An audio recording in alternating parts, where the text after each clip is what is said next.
Good morning बच्चों। आज का टॉपिक है केमिस्ट्री से और बहुत ही बेसिक कॉन्सेप्ट और बहुत ही बेसिक पॉइंट लेकर के आज मैं उपस्थित हुआ हूं। आज का टॉपिक है अल्फा कार्बन और अल्फा हाइड्रोजन। तो अल्फा कार्बन क्या है? वह कार्बन जो फंक्शनल ग्रुप से जुड़ा होता है या उसे हिंदी में कहते हो क्रियात्मक समूह से जुड़ा होता है, वह अल्फा कार्बन कहलाता है। और अल्फा कार्बन से जुड़े हुए जितने भी हाइड्रोजन होते हैं या जो भी हाइड्रोजन होते हैं वह अल्फा हाइड्रोजन होते हैं। देखिए, तो फंक्शनल ग्रुप क्या है? जैसे आप ले लीजिए एल्कोहलिक ग्रुप हाइड्रोक्सिल, फिर जैसे आप C+H ये एल्डिहाइड है, फंक्शनल ग्रुप है। फिर C+OH कार्बोक्सिलिक ग्रुप है।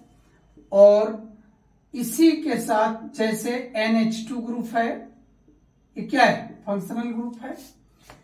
ठीक इस प्रकार जो ग्रुप हमारे कार्बन चेन में जुड़ते हैं वह फंक्शनल ग्रुप कहलाते हैं। और यहां पर डबल बॉन्ड को भी फंक्शनल ग्रुप में काउंट किया गया है और ट्रिपल बॉन्ड को भी यहां फंक्शनल ग्रुप में काउंट किया गया है।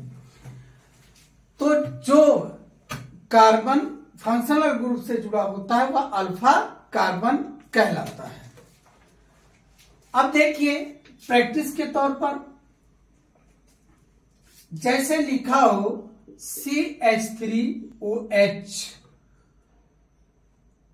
अगर यहां पर कहें कि कितने अल्फा कार्बन है और कितने अल्फा हाइड्रोजन है, तो देखिए ये जो OH है ये फंक्शनल ग्रुप है और इससे इस कार्बन से जुड़ा है। अगर संरचना की बात करें तो इस तरह, और ये हो गया OH, तो ये हो गया अल्फा कार्बन। तो अल्फा कार्बन कितने हुए? अल्फा कार्बन कितने हो गए? यहां पर 1 आएगा। और अल्फा से जुड़े हुए, अल्फा कार्बन से जुड़े हुए हाइड्रोजन 1 2 3, तो अल्फा हाइड्रोजन कितने होंगे? 3 होंगे। इस तरह होगा। जैसे लिखा हो CH3CH2OH। अब देखिएगा, ये फंक्शनल ग्रुप इस कार्बन से जुड़ा है, तो ये कार्बन कैसा होगा? Alpha carbon. इसके बगल वाला जो कार्बन होगा वो क्या होगा? बीटा कार्बन होगा। अब आपसे हम कहें कितने इसमें अल्फा कार्बन है, कितने इसमें बीटा कार्बन है, और कितने अल्फा हाइड्रोजन या कितने बीटा हाइड्रोजन है। तो अल्फा कार्बन यहां पर कितने? ये 2 हाइड्रोजन जुड़ा अल्फा कार्बन से, जुड़ने वाली हाइड्रोजन क्या कहलाएगी? Alpha hydrogen. तो अल्फा कार्बन हो गया 1 और अल्फा हाइड्रोजन हो गया कितना? यहां पर 2। ये देखिए, और बीटा कार्बन कितने हैं यहां पर? बीटा कार्बन 1 और बीटा हाइड्रोजन कितने हैं? बीटा हाइड्रोजन यहां पर हैं कितने? 3। ये हो गए। ठीक इसी प्रकार आगे बढ़िए।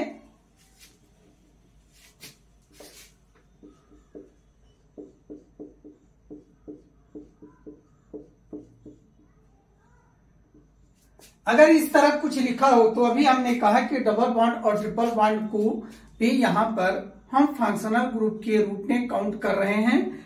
तो देखिए, डबल बॉन्ड इस और इस कार्बन के बीच है, इन दोनों कार्बन के बीच डबल बॉन्ड आ रहा है, तो ये भी कार्बन फंक्शनल में जाएगा और ये भी जाएगा। तो इसके अगल बगल जो नियरेस्ट कार्बन होगा वो अल्फा कार्बन होगा। इसके बगल में ये कार्बन है तो अल्फा कार्बन ये होगा, और इसके बगल में ये कार्बन है तो अल्फा कार्बन ये होगा। अब आपसे कहें अल्फा कार्बन कितने हैं? 1, ये है, और ये 1, कितने हो गए? 2। और फिर अल्फा हाइड्रोजन आपसे पूछ लिया जाए तो अल्फा कार्बन से जोड़ने वाली हाइड्रोजन अल्फा हाइड्रोजन, तो यहां 3 और ये कितने हो गए? 3। कितने हो गए? 6। इस प्रकार हो गया डबल बॉन्ड के केस में अल्फा कार्बन और अल्फा हाइड्रोजन। फिर देखिए, अगर इस तरह लिखा हो, अब आपसे कहें कि अल्फा कार्बन कौन होगा और अल्फा बीटा होगा कि नहीं होगा, तो देखिए इसके बगल में ये अल्फा कार्बन, ये अल्फा कार्बन। अल्फा कार्बन कितने हो गए? 2, और अल्फा हाइड्रोजन कितने हो जाएंगे? 6 हो जाएंगे। अब देखिए कहा गया अगर आपके सामने लिखा हो CH3 CH2 CHO, एल्डिहाइड जुड़ गया, तो यहां पर बच्चे गलतियां क्या करते हैं जरा ये भी देख लीजिए। ये हो गई इसकी संरचना, इसकी संरचना हो गई। अब बच्चे कभी कभी क्या करते हैं, इसी कार्बन को अल्फा मानकर चल देते हैं, लेकिन नहीं। देखिए बच्चों, आप ये देख रहे हैं एल्डिहाइड, एल्डिहाइड फंक्शनल ग्रुप है। फंक्शनल ग्रुप को छोड़ करके जो भी उसके नियरेस्ट कार्बन आएगा वो अल्फा कार्बन कहलाएगा।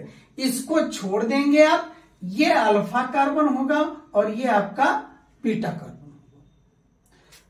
इसके कंपैरिजन में अगर इसको लिखा जाए CH3 CH2OH, इसके केस में ये फंक्शनल है और यही तुरंत इसको आप अल्फा कहेंगे और इसको क्या कहेंगे, बीटा कहेंगे। तो इसमें अल्फा कार्बन कितने होंगे, ये देखिए 1, और अल्फा हाइड्रोजन कितने होंगे 2, और बीटा कार्बन कितने होंगे, ये बीटा कार्बन कितने होंगे 1, और बीटा हाइड्रोजन कितने होंगे 3। और यहां पर ये अल्फा कार्बन 1, अल्फा हाइड्रोजन 2, और अल्फा बीटा कार्बन कितने हो गए 1, और बीटा क्या कहते हैं, बीटा हाइड्रोजन कितने हो जाएंगे 3। अगर फिर देखिए दूसरा